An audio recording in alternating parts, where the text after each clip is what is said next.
Confusion killer series में आज मैं बेसिक फाउंडेशन रखूंगा आपके लिए the concept of motion in parliament.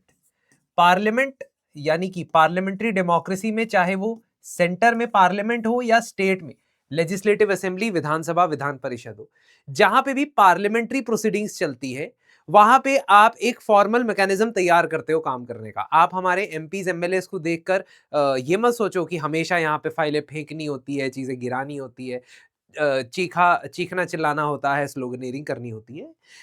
Rules of procedure की अगर हम बात करते हैं, चाहे वो लोकसभा के हो, राज्यसभा के हो या स्टेट की असेंबलीज के हो, वो प्रॉपरली बताते हैं कि काम प्रोसेस कैसे चलेगा एक हाउस के अंदर। और motion is the most important instrument for you to understand. If you want to start anything, if you want to proceed anything in the house, it has to be done via a process called motion. इसीलिए हम इसको दो भाग में समझेंगे। आज मैं आपको फाउंडेशन बताऊंगा। आप लोग क्या करते हो, सीधा privilege motion, adjournment motion, no confidence motion, no day yet named motion, इस पे इसकी पढ़ाई करने लग जाते हो। लेकिन फंडामेंटल्स ऑफ मोशन आपको समझना आने चाहिए। I am sounding like Isaac Newton. इतनी बार मैंने 3 चीजें लिख दी और लॉज ऑफ मोशन की तरह बोलने लगा, बट ऐसा सच में है। और इसीलिए आज मैं आपको ये समझाऊंगा कि सबसे पहले आपको फाउंडेशन रखनी है कि भाई साहब, ये जो 3 बेसिक या ब्रॉड कैटेगरीज ऑफ मोशन है वो क्या है। सबसे ब्रॉड कैटेगरी मोशन की है substantive motion. So it is anyways a proposal. Whenever you are initiating a motion as a member of parliament, आप एक प्रस्ताव रख रहे होते हैं हाउस के सामने। उस प्रस्ताव का नेचर क्या है उस पर डिपेंड करता है कि उसे कैसे कैटेगराइज किया जाएगा। एस से सब्सटेंटिव, एस से सब्स्टिट्यूट और एस से सब्सिडियरी।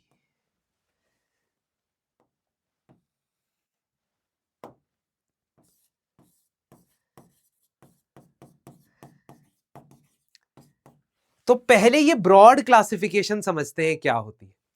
सब्सटेंटिव मोशन होता है कोई भी एक नया इंडिपेंडेंट प्रपोजल जिसका पहले कि किसी भी एक्टिविटी जो लोकसभा में हुई है उसके साथ कोई रिलेशन नहीं।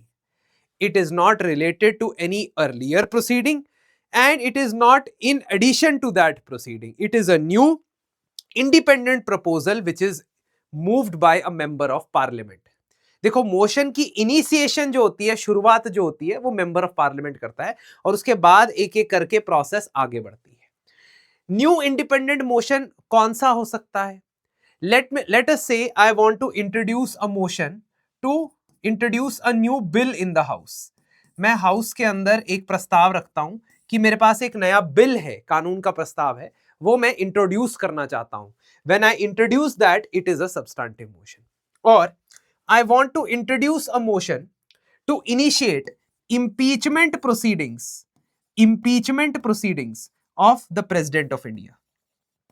As a member of parliament, मैं प्रेसिडेंट ऑफ इंडिया को आर्टिकल 61 के अंदर वायलेशन ऑफ कॉन्स्टिट्यूशन के लिए रिमूव करने का प्रोसीजर शुरू करना चाहता हूं। जब मैं कोई नई चीज जो पहले किसी भी तरीके से किसी भी एग्जिस्टिंग प्रोसेस जो पार्लियामेंट में हो रही है उसके साथ जुड़ी नहीं है, ऐसी कोई चीज स्टार्ट करता हूं, इसको सब्सटेंटिव मोशन कहते हैं। आई होप आपको यह बात समझ आ गई हो। लेकिन जब भी कोई member of parliament substantive motion move करता है तो पता है क्या होता है? एक अपॉर्चुनिटी होती है दूसरे मेंबर ऑफ पार्लियामेंट के पास उसे अपोज करने की, यह कहने की कि देखिए मेरे पास इससे बेटर प्रस्ताव है, इससे बेटर प्रपोजल है। I have a better proposal than what you have proposed. तो अगर ऐसा कुछ हो तो उसको कहते हैं सब्स्टिट्यूट मोशन। समझने की कोशिश करते हैं। I want to introduce a motion as a minister of foreign affairs that let this house celebrate India's foreign policy. इस हाउस को इंडिया की फॉरेन पॉलिसी को सेलिब्रेट करना चाहिए। मान लीजिए जयशंकर साहब कहने हाउस में इंट्रोड्यूस करते हैं एक मोशन और उसके ऊपर बाद में वोटिंग भी करवा दे। तो एक तरीके से क्या हुआ, एक तरीके से जयशंकर साहब कह रहे हैं कि हमने गल्फ के अंदर यूएस के साथ नेबरहुड में बहुत बढ़िया पॉलिसी जो है वो चलाई है और हाउस उसको उसका अभिनंदन करता है, उसको एक्सेप्ट उसको अप्रिशिएट करता है। I am just giving you example. This is a substantive motion because it is a new thing that has been introduced, है ना? It is not related to anything which was happening. Now someone from the opposition, a member of parliament, introduces his own motion saying that please don't accept this. We believe that the foreign policy has failed on all counts. I'm not saying this is me, I'm saying मैं opposition के member की बात कर रहा हूँ. It has failed in engaging Donald Trump. It has failed in securing benefits for India in trade. It has failed in keeping a balance between Russia and ऐसे करके मैं एक motion introduce करता हूँ. Let the House accept that motion. Now, if someone wants to substitute the initial substantive motion with another one, and if this motion is adopted by the House, यदि इस motion को House adopt कर लेता है, तो ये बन जाएगा substitute motion. सब्स्टिट्यूट का मतलब है जो ओरिजिनल सब्सटेंटिव मोशन था उसको रिप्लेस करने के लिए एक मोशन आया और हाउस ने उसको एक्सेप्ट भी किया. मोशन के अंदर काम कैसे आगे बढ़ता है? If I introduce a motion, is that enough? No, the house will vote upon it and voting के बाद डिसाइड होगा कि उस पर्टिकुलर काम को आगे बढ़ाया जाएगा या नहीं. Will I be allowed to introduce or not? ठीक है. खैर, तीसरा और सबसे ज्यादा यूज होने वाला ये पर्टिकुलर ब्रॉड क्लासिफिकेशन है जिसको कहते हैं सब्सिडरी. 3 सब हैं यार, सबस्टेंटिव, सब्स्टिट्यूट और सब्सिडरी. सब्सिडरी मोशन का मतलब है जो ऑलरेडी एग्जिस्टिंग मोशन को आगे बढ़ाता है.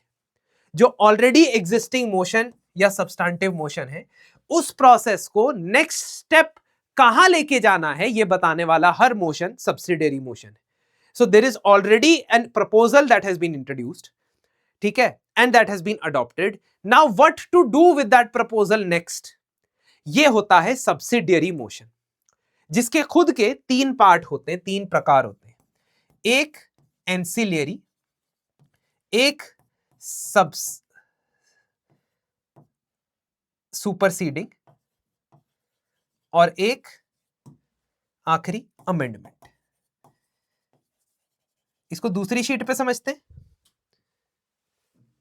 सब्सिडियरी मोशन जिसके अंदर 3 प्रकार होते हैं, एंसिलरी,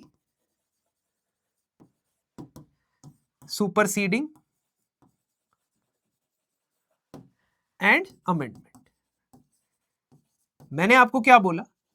जो सब्सिडियरी मोशन है it is in response to an original substantive motion, उससे कुछ रिलेटेड होगा, उससे जुड़ा हुआ होगा. तो अब मान लीजिए मैं वही प्रपोजल ले लेता हूं. मैंने सब्सटेंटिव मोशन मूव किया था कि बिल को मैं इंट्रोड्यूस करना चाहता हूं.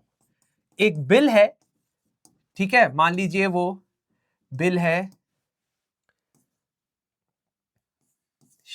अशांति बिल. इस बिल को मैंने इंट्रोड्यूस करने का मोशन जब लाया था तो वो सब्सटेंटिव मोशन था. अब उस बिल के साथ आगे क्या होगा will depend on what type of subsidiary motion is adopted.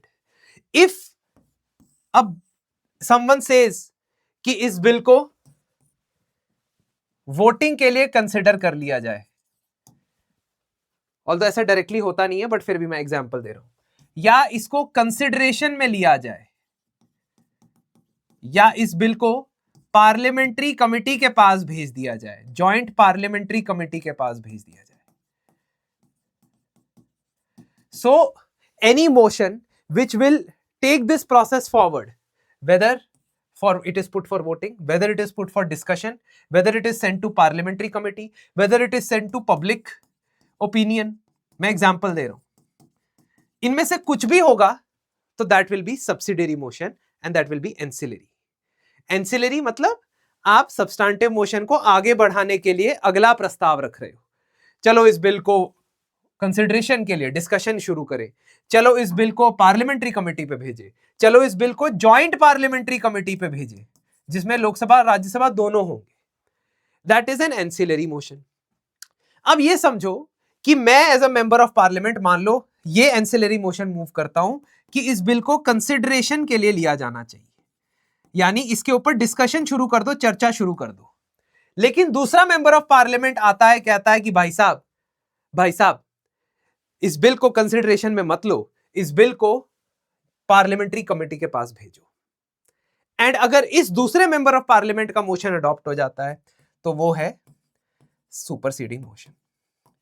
Now do you find any similarity between superseding and substitute motion, जो हमने पिछले पेज पे पढ़ा था? यस, जैसे सब्स्टिट्यूट मोशन सब्सटेंटिव को रिप्लेस करता है, वैसे ही सुपरसीडिंग मोशन एंसिलरी को रिप्लेस कर सकता है। तो ये आपको 2 पॉइंट समझ आ जाने चाहिए, अगर दोबारा से देखोगे वीडियो और क्लियरली समझ आएगा।